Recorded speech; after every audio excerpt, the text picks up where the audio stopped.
Hey,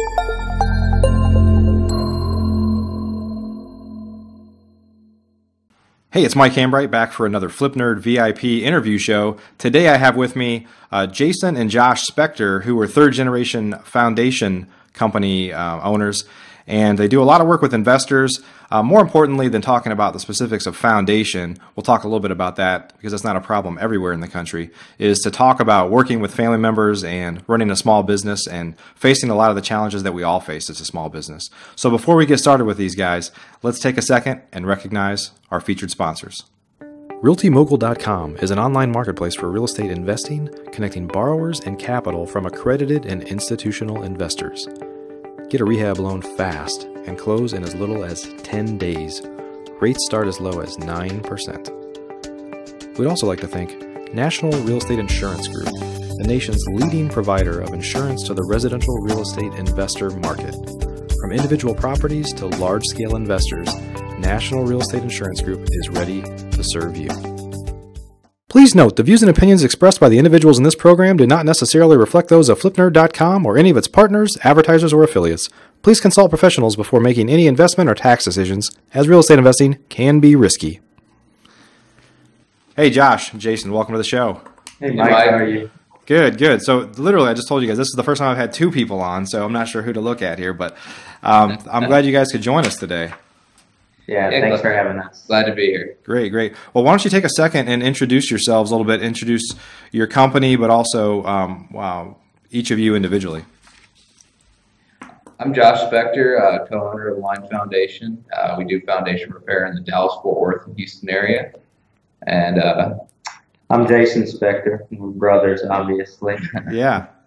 I'm the other owner of Line Foundation Repair. Okay. What's the age difference in you guys? About 16 months. Okay. So almost Irish twins. Almost. Okay. So I know that there's some legacy with your family being in the business, and you guys are obviously running it together now.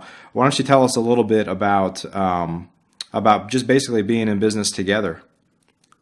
Well, we started our company about 4 years ago. The economy slowed a little bit, and being in business with our dad, we decided, okay, it was maybe time to branch out and try it on our own. Ever since then, we've been really happy with our decision. We always liked working with our dad. Before that, my dad worked with his dad, so we know a lot about the foundation industry in Dallas and Fort Worth and now Houston. But I've enjoyed working with Josh more than anybody so far, that's for sure. That's good. That's good. Well, I don't want to take up too much time talking about the particulars of foundation, which obviously what you guys live and breathe every day. But why don't you just take a second for folks, because we have folks that watch the show from all over the country, talk a little bit about the foundation. We have so many foundation issues here in North Texas, and obviously there's people that have leaking basements and all sorts of problems all over the country. But why don't you just talk at a high level about the kind of the industry you serve and why it's such a big deal here in North Texas? Sure. Well, most people around the country hear the term settling. Houses tend to settle, and here it's more a result of the soil type that we have, and it's extremely active. So from summer to winter time, or spring to fall, drought to moist season, the ground can expand and contract a lot, which causes slab on grade, which is the typical construction, or pier and beam, to move around quite a bit, and it can really wreak havoc on houses, destroy framing, mess up doors. One of the worst things it does is really tears apart plumbing. And so it's the foundation, it's the basis to the house. And so when they start going bad, it's when we come in and fix them. Other parts of the country, they don't have to deal with the clay that we have, and that's kind of runs through Texas up into Oklahoma a little bit. And our area is almost primarily composed of the clay soils. However, they exist all over the country. There are bad foundation problems in other parts. For example, Colorado, that is mostly a rocky soil. You get swaths of clay that run through, and they have very expensive foundation repairs to do. As one example, California is another example that has a more sandy soil mostly, but then you get these swaths of clay soil that are highly expansive and end up causing big problems with them. So, okay. Yeah, and I know for some folks that aren't used to that, I mean, I've had houses that are, you guys are probably, I'm sure you guys have seen worse stuff than what I've had, but yeah. houses that drop literally, nearly a foot from the front to the back of the house, that they just have literally dropped off. So, yes. Well, so, and do you guys focus primarily on working with investors? I would say that our business is probably split 50-50. However, part of the investor business that we do is also commercial apartments, commercial buildings, and things like that. So, for example, we're working on 3 large apartment complex projects right now in the Dallas-Fort Worth area. And so I would say it's 50-50, and it depends on the season sometimes. Yeah. In the winter season, when people are less likely to deal with their foundation problems because they're less evident, the homeowners, at least, the investors are always dealing with foundation issues because they need to get it ready to sell now. So Right. Okay. And I'd heard a stat before. I'm not sure if it's true, but do you guys know how many foundation companies there are just in the North Texas area? I think over 100. Yeah, there's hundreds. Yeah. Yeah. And essentially, this is not something that you need to be licensed for, right? I mean, essentially, you have a truck and a shovel, and in theory, you could be in the foundation business. Is that right? It's true. To a point, you do have to have relationships with engineers and the cities. You have to be registered in the cities. So, is there a lot of ways to get around? Are there a lot of ways to get around it? Yeah, but if you want to do things legit, it's not quite as easy. But yeah, unfortunately, I think the relationship with the engineers, which they are required to have licenses, is the most important part, because engineers are less likely to stick their necks out for somebody that they know is unqualified in one way or another. Right. However, you get bad engineers too. So, yeah. So. Yeah. Well, I know you guys are really concerned and focused on providing good customer service, and I should qualify or mention that I work with you guys, and a lot of folks that I know work with you guys, and I know that you're always just a call away. But there's so many contractors that do not provide good customer service, and they don't. It's frustrating for everybody, but you just want to say to some of these contractors, you want me to show you how you can make 10 times more money? Like, just do what you said you were going to do. Yeah. And it's not just the foundation, it's obviously every contractor industry. Talk a little bit about the importance that you guys see in customer service, and then talk a little bit about why you think so many people are so bad at it. Well, from the investor standpoint, it's developing relationships, and some people, in my opinion, some people don't put a premium on that, and have the interpersonal skills to do it. Correct. Yeah. Correct. And for us, we put a premium on it because there's nothing better, and I'm sure you can attest to this as well, is the referral market, especially with investors. It's a huge network, and over the last few years, we've realized what a tight-knit and small network it can be. And so making that realization, it's easy. Make people happy, they'll continue using you, and it's a pretty simple business model, but it tends to work. Right. In foundation repair in particular, I believe that because there's no licensing needed and there's no really governing body to our industry, like you said, you can have somebody that has that shovel in the truck, and they can go get them with foundation repair. The problem that you see is very uneducated people. Yeah. The successful foundation companies have leaders that do have education, whether it be in business or marketing or whatever it may be. But there are, I would say, maybe a very small percentage of our industry in particular that even has any kind of education, let alone a college degree. So I think it makes a big difference. Yeah. And do you think that, for some of there's so many contractors that spend half their time looking for work, and then they get work, and then they can't look for work. So then that job is done. Then it's time to go look for work again. And if they could just provide the type of customer service they would expect themselves, these folks would really it's so easy to stand out. And I'm not talking about in foundation, just in particular, more of the individual trades like, painting and carpentry and stuff like that. Some of these guys, their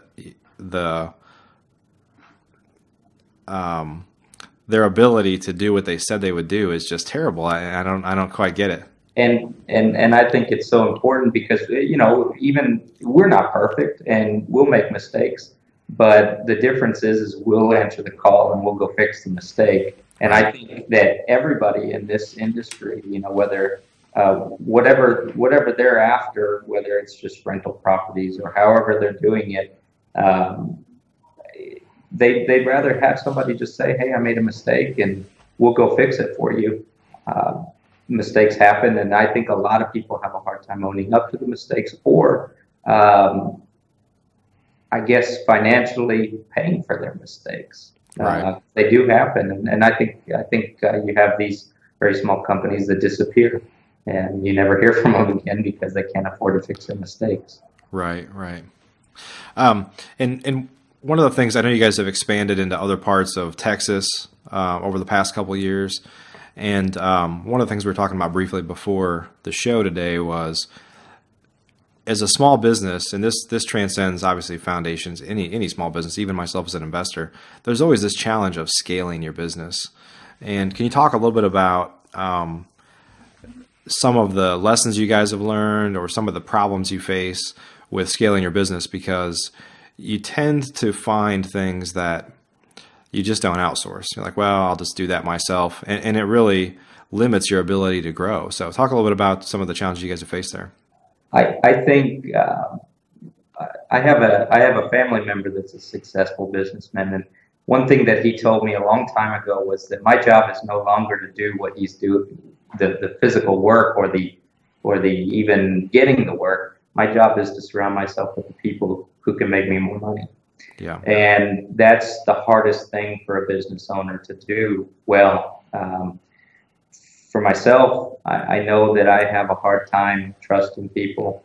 I have a hard time relinquishing my responsibilities to someone else. But I found in the past few years, especially with our expansion to Houston, you do have to let it go and trust people. And when they do well, you have to reward them for doing well. And unfortunately, when they don't do well, you need to let them go.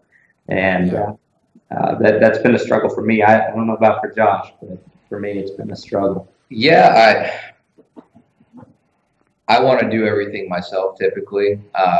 Jason has the aspects that he does himself and doesn't really open up to conversation, and kind of the same thing with me and developing ways to become more efficient for the business. And it's hard to delegate those responsibilities, but to a point you have to. There will be a point you get so busy that you have to delegate, and we've dealt with that. We think pretty well, but if you've had some discussions with us, we're still not away from the occasional 16-hour day. They happen often. I'm sure you deal with them too. Yep. You got to make sure the stuff gets done when you need it done, and when we have to do that, we will. So. Yeah, it's tough in a small business because you just can't afford to have redundancy. Right. So you're so committed, or you have to be so committed to that one person you've outsourced something to.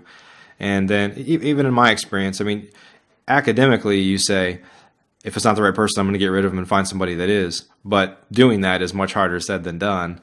Yeah. And sometimes when you've committed to somebody and they turn out not to be the right person, maybe even after years, it's easy to overlook some of the problems you're having because the pain of going to replace that person is such a burden on you as a small business. Because the pain is right on our shoulders. We're the ones dealing with it. So, like I said, I wholeheartedly believe the hardest job that we have is finding the right people. Yeah. we know how to do foundation repair. That's not the problem. We're very lucky that at least in the administration of the foundation repair itself, we do have very, very, very qualified people that really make us a lot of money. So they're the difference between, besides the fact that we can offer great customer service and we're a call away and people don't mind talking to us, all these things, the actual administration of the foundation repair is so very important, and people we have are really good. Yeah. Good. Yeah. And so tell us a little bit about working together as brothers. I have a brother myself. I don't think we're ever going to work together, but not for any right or wrong reasons. It's just I know it causes some complications. I mean, I work with my wife, and we had, in all honesty, we had a little discussion before we started today about things that she's doing that she doesn't want to do, or that I'm not doing enough of, or whatever. I mean, you're just bound to have those discussions. So talk a little bit about how you guys kind of divide and conquer and keep some sanity within your relationship. Well, there are certain things that Josh does very well, and there are certain things that I do very well, and we tend to kind of split those responsibilities. There is some crossover, and there are always some, not even heated discussions, but I'm not happy, he's not happy, and we just talk about it. I mean, we know no matter what, when the end of the day comes, we're in it together, so we have to work together on things. But I think most importantly, there are certain aspects of the business where Josh has 51% control and I have 49%, and there are certain aspects of the business that I have 51% and he has 49%. There has to be, an end decision maker for everything, but and then the big decisions we get together on. So we both are, fair enough. We're both level-headed enough to discuss when we do run into issues, which honestly isn't very often. And I think we both know typically when it's the right time to back off a little bit, or he's right, I'm wrong, or I'm right, he's wrong. And I think it works out pretty well. At least it has for the last few years. Yeah. The other thing is we just both work hard, and you can't really fault one another when you're working hard. You make a mistake, it is what it is. So, right. It would be one thing if one of us was not a hard worker and the other one was. That would be right. That would cause a lot of conflict. Yeah, you start to resent somebody for not pulling their weight or something. Yeah. Yeah, but we both work hard, and sometimes in our own ways. Josh likes to work late at night. I like to work early in the morning. So it kind of works out. Yeah. Working late at night. I do work late at night. Here we go. Now, yeah. Why don't you guys? And obviously you tried to expand into Houston, and for those that don't know, Houston's about 4.5, 5 hours from here to the main part of Houston.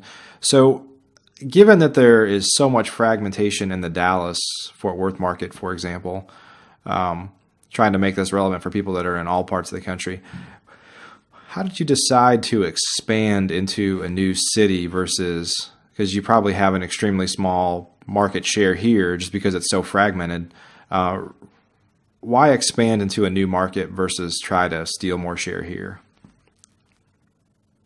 It's a good question. Opportunity. We had an opportunity to expand in that area, and we talked about it for about 24 hours, maybe 48 hours, and just jumped on it and said, let's do it. And, so it wasn't Did you have customers, did you have investors or customers here that were also investing there? Is that what it was? And, and they wanted to work with us because there is a completely different business model for foundation repair companies in Houston, and it makes the prices a little bit different, but our service once again is the key, and people have slowly realized that down there as well. So, but yeah, it was. I think it was all about opportunity, and you see opportunity, and if it looks you in the face, you jump on it, and that's what it was. Not to say we don't want more of a market share in Dallas, because we are working on getting that as well. But it was an opportunity. So yeah.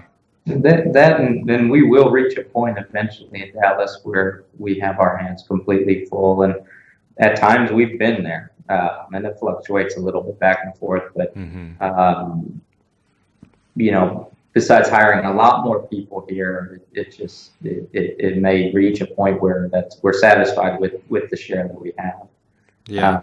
And Houston's a really, really good market for real estate investing, for foundation repair, for a lot of different things. And so, not to mention it's the fourth largest city in the country, so there's a lot of share there too to eat up. So yeah, that's what we're hoping to do. You just made a comment about you'll get to a point where you'll be satisfied with your market share. Talk a little bit about that, because I think a lot of small businesses, and I suffer from it myself, is I never seem to be satisfied with enough. I've always got to take something to another level, which in many ways, as a small business owner, you know, I think not everybody is this way. It comes down to your personal demeanor, but a lot of us have kind of a feast or famine mentality. You're always worried about the famine, so you just continue to feast, and maybe to a fault for your personal life and things like that gets in the way with. Talk a little bit about that a little, how you guys face that. As an example, in most summer times, which is our busy season, in most summer times, we get to the point where we may be 3 or 4 weeks out in scheduling. And it then becomes a burden on our customers that need it done more quickly. To add crews, to add personnel, to do all these things, it may create, in some cases, a lack of quality.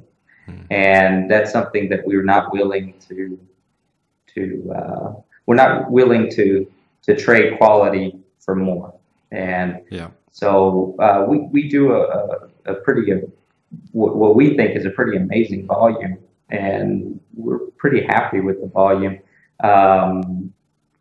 There's always I think we suffer from the same thing. I mean, we always want more. We always want it. But I think when you sit down at night and look at what you've got, there's gotta be a limitation to it.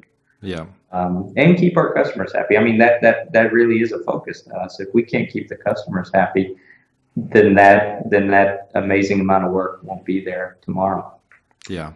And when we say the word satisfied, it's not that we sit back and say, oh, well, this is where we're at, we're done accepting new business. You know, we're always out there pushing it and trying to expand. So when we first started, our goal was to be it was about a third or a quarter the size that we are now. We're like, okay, we'll get to that point, we'll be happy, we can level off there. And we're like 4 times bigger than that at this point, where we've had to hire on people, and then we've expanded to Houston. So it's not that we're satisfied. It's we do have to take into what Jason was saying into consideration, and we always will. But when it grows, it's not like we're going to turn away from it. So right.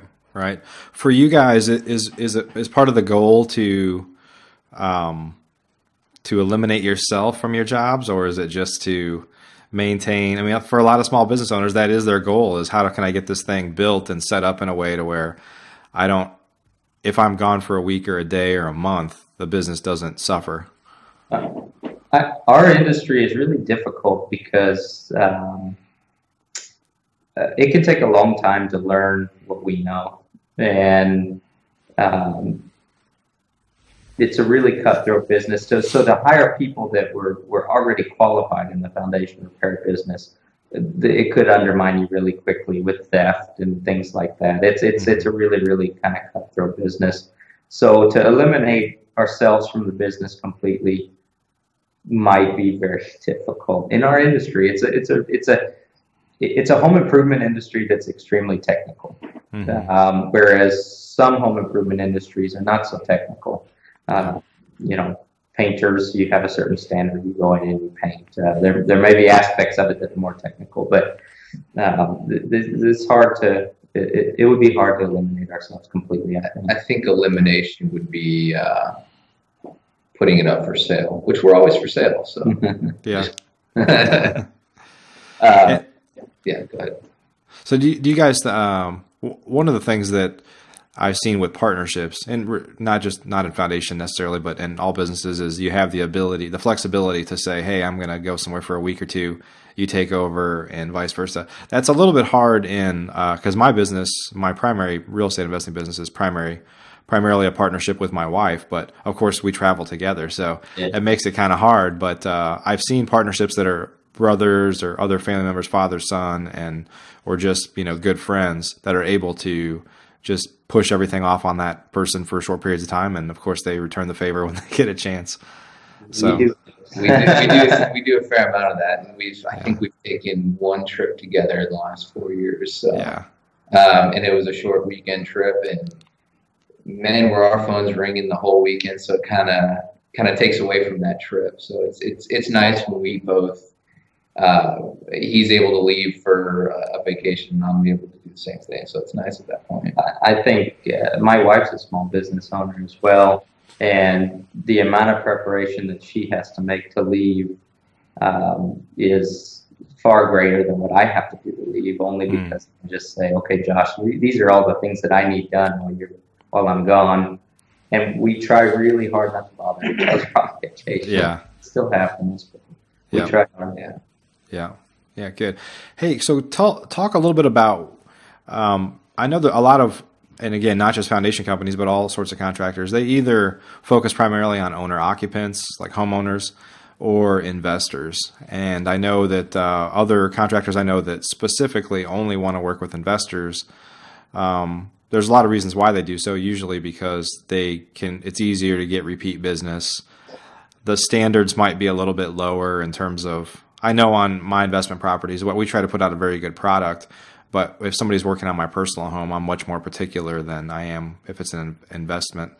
And then obviously, typically speaking, prices, the revenue you receive from an investor is probably less than it is from a homeowner. And just talk a little bit about why you guys have chosen to work with both, and why some choose one over the other, I guess. Well, when we work with investors, we like to think that we're offering the same product, the same quality. And I know there are people that don't work with us because we're not willing to cut a couple corners here and there. But ultimately, they're able to sell a better product, so their stuff goes faster. And just like you said, you like to put out a good product, so do we. And so focusing on both markets, there's not a whole ideology change between the two for us. So it's kind of easy to go back and forth between them. Of course, the investor market, I mean, it's as long as you can keep them happy. Now, I find that investors, they know what they want. They're intelligent. They know what they're looking for. So they're particular about what they want. And you've got to deliver. If you don't deliver, they go find somebody else. And homeowners, I think that we become educators to homeowners because this is such a technical industry. Whereas the investor has done this before, and maybe there's some particular aspect of the house that we need to educate them on. Right. But most of it they already know, and but that's okay. We came up. We did very little investor business working with our other family. So we came up educating people and dealing with homeowner complaints and issues and things like that. We like both markets, but we also realize that the investor market will not always be as robust as it is right now. And I guess just like any investment professional will tell you, you need to diversify. And so if we don't keep advertising and we don't keep our name out there to the general public, then one day, and we've seen this happen with companies that do deal strictly with investors, foundation companies that deal strictly with investors, one day it goes away and you're stuck. So we don't want to be stuck. Great. Well, any last minute thoughts on, I guess, tips for people that are watching that are thinking about maybe working with family members or bringing somebody into their business or starting their business? Now, you guys started this together. I guess some challenge may be bringing a family member into an existing business versus starting it together because one person, is probably set in their ways. But talk a little bit about, for folks that are listening that are thinking about starting something or expanding and bringing family in, some of the things to think about? Well, I think we both have some to say on this. I'd start with having a solid business agreement. If you have guidelines that you have to follow, then if you have to disband it at some point, it's set in stone. So you don't have to fight over money. You don't fight over agreements and stuff like that. So I think having that set up, which we set up fairly early, there it outlines it. There's borders, and so you know what to follow at that point. Yeah, that's probably the biggest mistake that people that do business with family. It's hard to look at your family member in the eye and say, sign this, so that we both understand what our responsibilities and what our share of the business basically is, and that I think it's a big mistake, because in the end, if something goes wrong, you possibly lose your family member as a family member. Yeah. At the same time, I don't think people should be afraid to work with family. I think it gets a really bad rap, but if you can trust the person that you're working with, whether the family or not, I think you'll be okay. Yeah. So, yeah, being able to trust each other, it makes the world a difference, because like you were saying before, your business relies solely on you. Us, if we have to step back for a week, it's okay. It will definitely put a load of stress on the other person's shoulders, but it's okay. You have that ability to step back a little bit. As long as you trust the family member you're working with. So, trust in the proper agreements are key. Yeah. Yeah. Yeah. I know I'm another, a real estate investor that I'm pretty good friends with is a father and 3 sons, and their business is just roaring. And I think one of the benefits is, in terms of not having redundancy and finding the right people, I think one of the benefits of working with family members is you probably can be a little more frank with them in terms of you need to step up or something than you would with an employee that is going to be, put off by that, or maybe leave or something like that. So probably a little more candid discussions. Yeah, definitely agree with you. Yeah. Yeah. Awesome. Well, hey guys, thanks for joining today. Really appreciate it. Glad that we had a twofer that you both could join us. That's awesome. Thank you, Mike. Yeah. Well, thank you. For anybody that's interested in, specifically people that are in the Dallas area or Houston, why don't you tell us how to get a hold of you guys? You can go to our website, which is in the middle of being completely redone and overhauled. It's www.alignfoundation.com, ALIGN, or you can call us at 214-710-2555. Awesome. Yeah, anything you need for Houston or Dallas, you can call us at that number. We have a Houston area manager that'll help you, but you can get us there. Yeah. Okay. And we'll put links to that below the video. So awesome. Well, hey guys, thanks for joining today. Appreciate it. Thanks, Mike. Thanks, Mike. All right. We'll see you around. Are you a member of flipnerd.com, the most robust real estate investing platform in existence, where you can find off-market wholesale deals and great vendors literally in your market? You can get access to advice from experts and learn about local clubs and events right in your backyard. If not, please visit flipnerd.com and register for a free account. You can register in less than a minute. It's pretty much the coolest site that's ever existed in the real estate investing industry. So get on over to flipnerd.com.